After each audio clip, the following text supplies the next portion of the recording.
Hey guys, Amy here. Today I'd like to go over one of the strategies for defeating Razorgore the Untamed in Blackwing Lair. Razorgore is the first boss and in fact the first mob in BWL. As soon as you zone in, you will have a short walk to Razorgore's room. You will notice as you walk in a room full of 30 eggs and a platform on either end of the room to your left and right. This is a two-phase fight, the first phase being a gauntlet of fending off mobs and destroying the eggs in the room while mind-controlling Razorgore, the second phase being the actual fight with Razorgore himself. First, let's start off with the layout of the room. As I mentioned, when you first enter the room, you will notice two platforms on either side. To the left is an orb with 3 orc controllers, which is where you'll be beginning the fight. To the right is Razorgore himself. Before we get into the actual strategy of the fight, let's go over the abilities Razorgore has. Razorgore has 3 abilities when he is mind controlled, as you will see on your action bars if you're one of the people controlling him. He also has 3 additional abilities which will be active when he is not being mind controlled. The first ability is Calm Dragonkin. This is a CC that will sleep one of the Dragonkin ads that spawns during phase 1. Generally, you will not use this ability as your main priority when controlling Razorgore is to destroy the eggs. That's pretty much all you should be focusing on. This has a 60-yard range. The second ability is Destroy Egg. This is your primary ability you will be using when mind controlling the boss. This is a 3-second cast with a 7-second cooldown, so it's important to be casting this on cooldown when controlling Razorgore. As the mind control lasts about 90 seconds, this gives you the chance to destroy up to 9 eggs per mind control. The third ability is Fireball Volley. This is a 2-second cast that will send a wave of fireballs to all hostile enemies within 40 yards of Razorgore. Once again, this is not an ability you will use when mind controlling him unless your raid is in trouble with ads, as this ability generates a lot of threat to the boss himself, drawing the ads to him. Generally, you will leave this ability alone.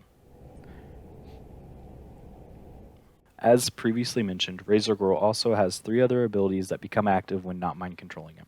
The first is a generic cleave ability that will deal damage to anyone standing in front of the boss.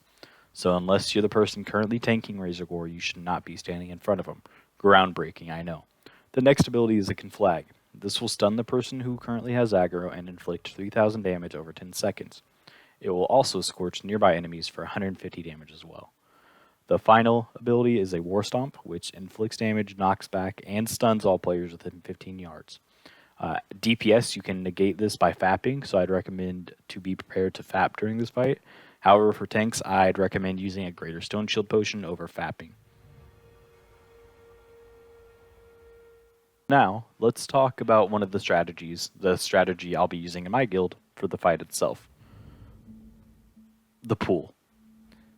The initial pool is important to get over with as quickly as possible. The 3 controllers need to be killed quickly, as once you initiate the fight, you have about 40 seconds before the waves of mobs start to spawn in the corners of the room.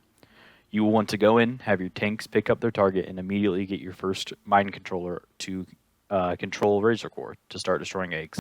Phase 1 is all about managing the amount of ads spawned at any given time. The maximum amount of mobs that can spawn is 40 orcs and 12 Dragonkin.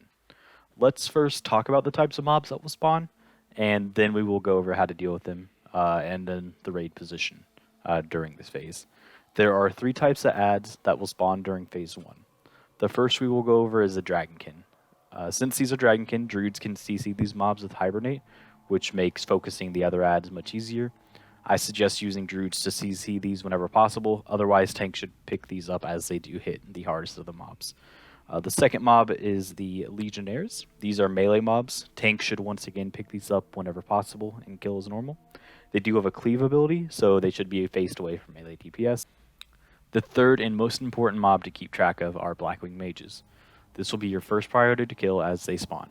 They have a low amount of health, but can do a massive amount of AoE damage. All ads will have initial aggro on the person mind-controlling Razorgore. The mage mobs will run to the middle of the room and start casting fireballs at the controller, while the other 2s will run to the controller. You must stop the mages from attacking the controller and bring them to the group. While we're on the subject of bringing them to the group, let's talk about positioning.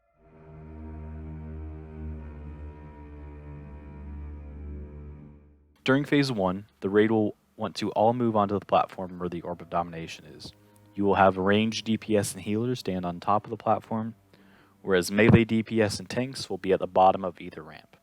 It's best to assign groups to a specific side of the platform so you're evenly distributed among both sides. I would also recommend assigning your main tank to one side and your off tank to the opposite side so you have a solid tank on either side. Using a second off tank on each side is highly recommended, especially the first couple of weeks as you progress through BWL. However, and I will go more in depth in this just a second, if you're the main tank, you will want to be ready to control Razorgore in order to break the last egg. So just stay aware of how many eggs there are left. Ranged DPS should be positioned towards the front of the platform on either side of the orb, as to not to cause LOS issues on the ads. It's okay to go pick up mobs when needed, like kind of towards the middle. Just don't overextend too far away from the platform. This is especially true for mages, as you will want to interrupt those and bring those to the group. If there's 2 Dragonkin on one side, I would suggest popping Blade Fury and other cooldowns if needed, as they do have much more health than the other mobs and hit significantly harder. Don't be afraid to not have cooldowns moving into the actual boss fight if you need to pop them during this phase, as they're not really required for the second phase or the actual boss fight. It's important to communicate during this phase, as it's easy to tunnel vision on one side as a ranged DPS or heals. Call out if your side needs help. Like I previously mentioned, the main focus when controlling Razorgore is to simply break as many eggs as you can. There's no exact order of which eggs to break. I just recommend trying to position him further away from the raid before his mind control wears off, so he doesn't have time to reach you. And also always have someone ready to pick up when the mind control does wear off. The person to break the last egg should always, always, always be the main tank, as the person to break the last egg will have a massive amount of threat. I believe it's actually just like -1 threat. You just never lose threat if you're the person to break the last egg.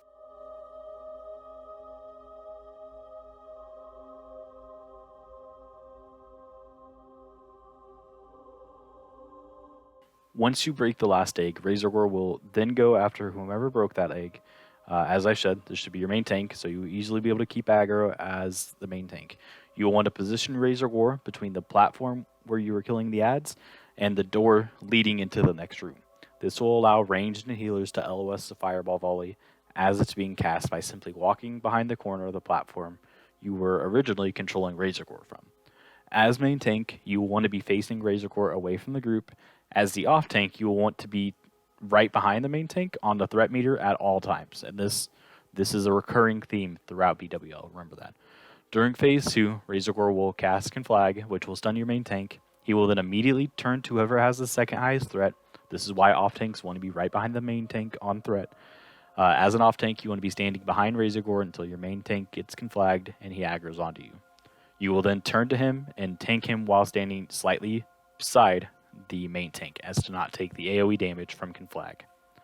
Once the conflag expires on the main tank, Razorgore should go right back to the main tank if he was the one who broke the last egg. Once again, super important, main tank does that.